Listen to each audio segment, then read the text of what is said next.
이르면 내년 하반기부터 교통카드 하나로 지하철과 버스, 따릉이를 무제한으로 이용할 수 있게 될 전망입니다. 서울시가 월 6만 5천 원으로 서울 시내 대중교통을 모두 이용할 수 있는 기후 동행 카드를 출시한다고 밝혔습니다. 출퇴근 시간 몰려드는 차량 때문에 아이들의 안전이 걱정된다는 민원이 있습니다. 주민들은 교통 혼잡 구역인데 신호등이 하나 없어 아이들이 사고 위험에 노출돼 있다며 대책 마련을 요구하고 나섰습니다. 은평사랑 상품권이 오는 14일과 21일에 발행됩니다. 상품권 발행 규모는 128억 원으로 한 사람당 월 50만 원까지 7% 할인받아 구매할 수 있습니다.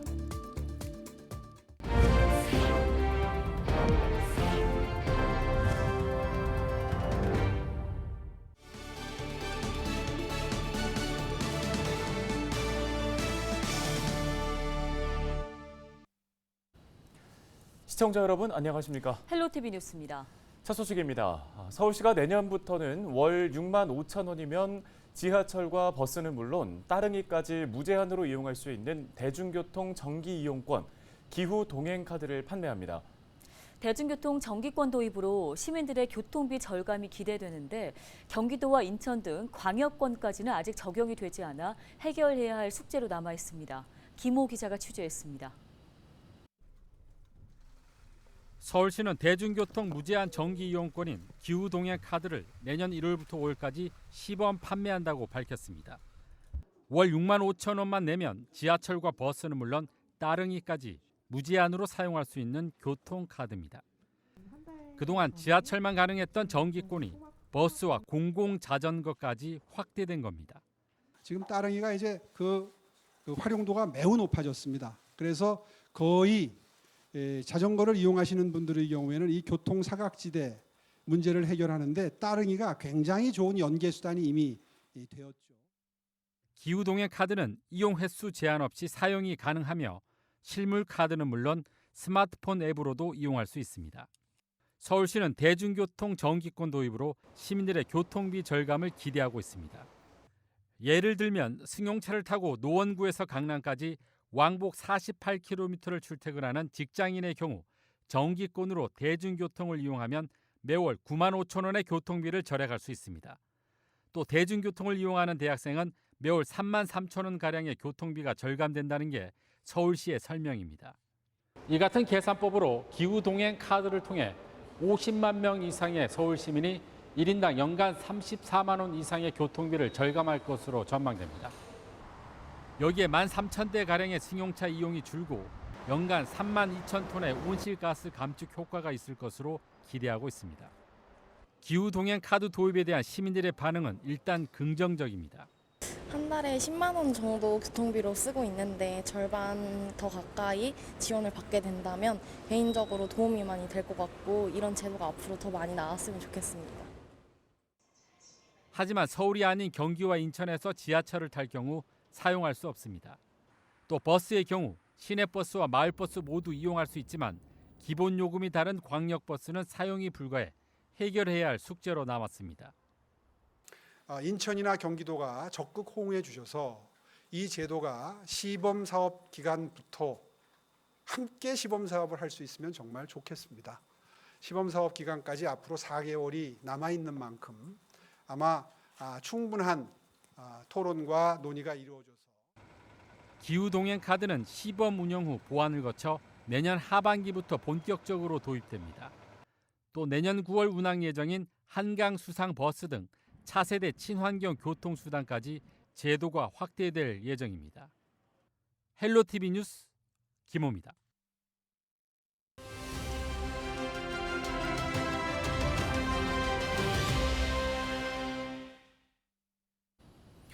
네, 다음 소식입니다. 김난영 아나운서, 저희 네. 뒤에 나와 있는 사진 한번 유심히 봐보실래요? 네, 저희 뒤쪽의 사진이 안전을 지켜주세요인데 초등학생이 그린 것 같은 포스터예요. 그렇죠. 네. 지금 신호등도 있고 횡단보도 그리고 자동차도 있는 거 보니까 아마도 네. 교통안전과 관련된 얘기가 아닐까 그러네요. 싶은데 네. 이 그림이 붙어 있는 곳 바로 은평구의 한 주택가 이면 도로라고 합니다. 평소에도 교통 혼잡 구역인데 신호등과 같은 교통 안전 시설이 부족해서 사고 위험에 노출돼 있다며 주민들이 불안에 떨고 있습니다. 민원 25 손성혜 기자가 다녀왔습니다.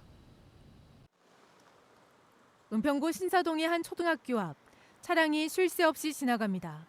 아이들은 차량이 뜸할 때까지 기다렸다가 길을 건넙니다. 횡단보도에 신호등이 없기 때문입니다. 횡단보도 신호등이 없기 때문에 여기서 제가 다 끊어줘야 되거든요, 차를. 출근 시간에 특히나 많이 와요. 아이들 등교 시간에 차량 정체가 심한 봉산 터널을 피해 마을 안쪽 길로 돌아가려는 출근 차량이 몰리면서 더 혼잡한 상황입니다. 학교 앞 회전 교차로를 통과하는 차량들을 따라가 봤습니다. 주택가 골목길까지 차량 행렬이 길게 이어집니다. 학교 쪽에서 내려온 차량과 아파트 주택가 등 사방에서 나온 차량이 1차선 편도 좁은 도로로 몰립니다. 차도와 보도 구분이 없는 이면도로다 보니 차량과 보행자가 부딪힐 듯 지나갑니다. 사거리가 돼가지고 너무 위험해요. 그렇다고 신호등 하나가 있는 것도 아니고 말도 못해요. 저기서 이게 지금 이거는 차가 있는 것도 아니에요. 몰릴 때는 말도 못해요. 학생들이 정말 위험한 때가. 보행 신호등 하나 없어 주민들은 사고가 날까 봐 항상 불안합니다.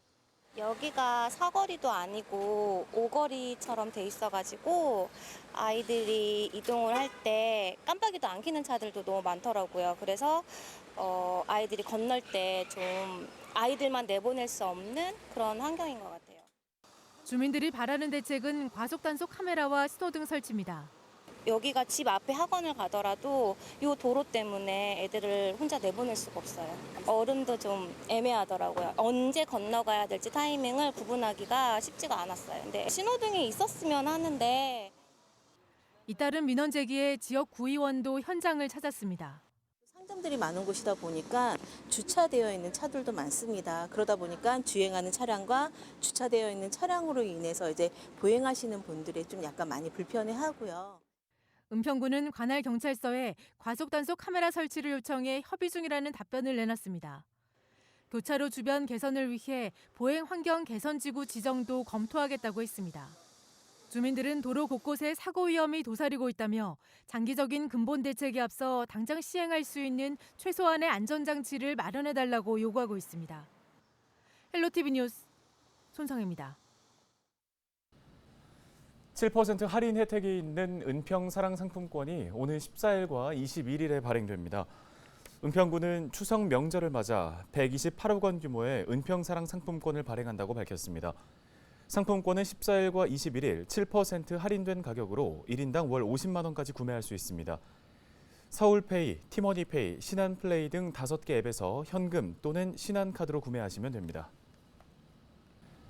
정부가 역세권 재개발, 재건축의 용적률을 현행의 1.2배까지 허용하고 공공정비사업에만 적용하던 사업계획 인가 관련 통합심의제도를 민간 정비를 포함한 모든 정비사업에 의무적으로 적용하기로 했습니다. 네, 재건축, 재개발 활성화를 통해 주택 공급을 확대하겠다는 계획입니다. 이관성 기자입니다. 정부는 도시정비법 시행령 개정을 통해 역세권 재개발, 재건축의 용적률을 법적 상한의 1.2배까지 가능하도록 완화했습니다. 대신 법적 상한보다 늘어난 용적률의 50% 이상은 공공분양주택인 뉴홈으로 공급하고 시도조례로 정하는 비율만큼 따르도록 했습니다. 또 공공임대주택을 공급하는 경우 용적률을 법적 상한까지 상향할 수 있는 지역을 주거지역에서 준공업지역까지 확대해 주택 공급이 늘어나도록 했습니다. 정부는 주민들이 손쉽게 지자체의 정비계획 입안을 요청할 수 있는 정비계획 입안 요청제도 도입했습니다. 토지 소유자 3분의 1 이하에서 조례로 정하는 비율 이상의 동의를 얻으면 지자체의 정비계획 입안을 요청할 수 있고 정비구역 지정권자는 개발 밀도나 공공시설 설치 등 정비 기본 방향을 제시하도록 한 제도입니다. 정부는 또 공공정비 사업에만 선택적으로 가능했던 통합심의 제도를 민간 정비를 포함한 모든 정비 사업에 의무 적용하기로 했습니다. 사업 계획 인가 시 필요한 건축과 경관, 교통과 교육 환경 등 심의를 통합하게 되면 사업 기간을 크게 단축할 수 있습니다. 결국은 사업 기간을 효과적으로 단축시키게 되면 건축 비용의 감소를 가져오고 이 주택 공급이 원활하게 이루어지기 때문에 상당히 효과가 있을 것으로 예상이 됩니다. 정부는 이와 함께 신탁사나 LH 등 전문 개발 기관에 정비구역 지정 제한권을 부여하고 정비 계획과 사업 시행 계획을 통합해 처리할 수 있도록 특례를 주기로 했습니다. 신탁사와 공공기관이 구역 지정을 제한할 때는 토지 소유자 3분의 2 이상의 동의를 얻어야 합니다. 정비 사업의 속도를 높이기 위한 도시정비법 개정안은 내년 1월 19일부터 시행 예정입니다. 헬로티비 뉴스 이관소입니다.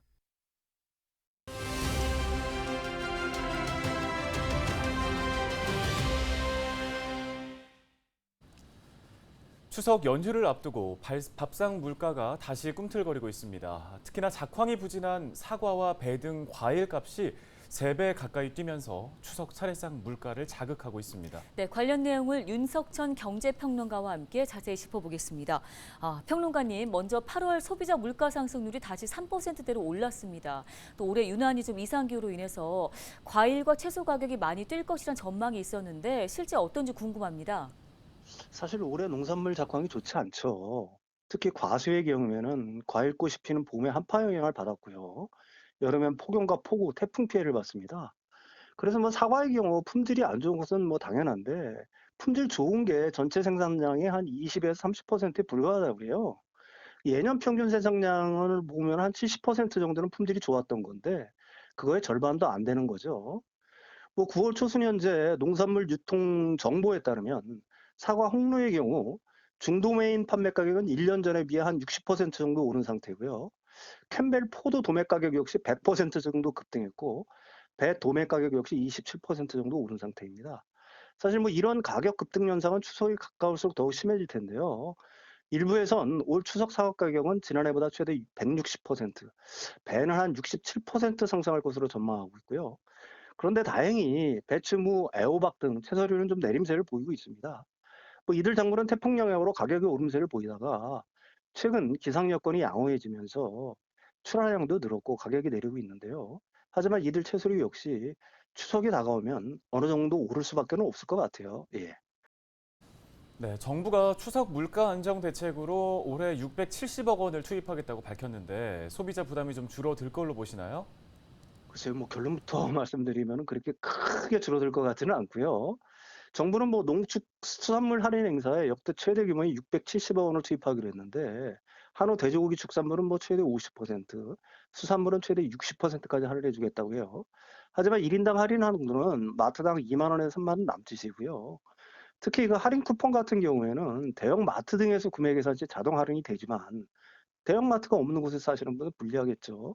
또 온라인 등에서 할인 쿠폰을 발급받아야 하는데 전통시장에서도 모바일 상품권을 선 할인 구매하거나 온누리 상품권을 산후 환급받는 형식으로 이루어집니다.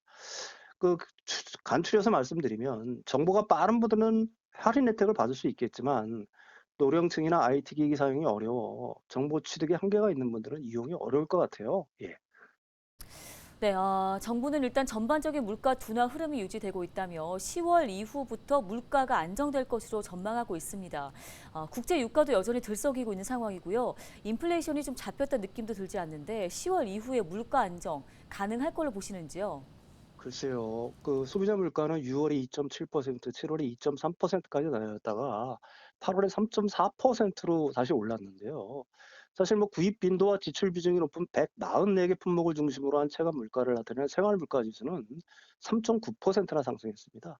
특히 과일값 등 농산물 가격이 오름세고요. 거기에 버스, 지하철, 택시 요금 등도 올랐거나 오를 예정이죠. 무엇보다 개인 서비스 가격은 4.3%, 외식 물가는 5.3% 상승세도 여전히 계속되고 있는 상황입니다. 가공식품 가격도 8월에 6.3%는 올랐죠. 거기다 최근에 국제 설탕 가격 오름세가 계속되고 있는데요.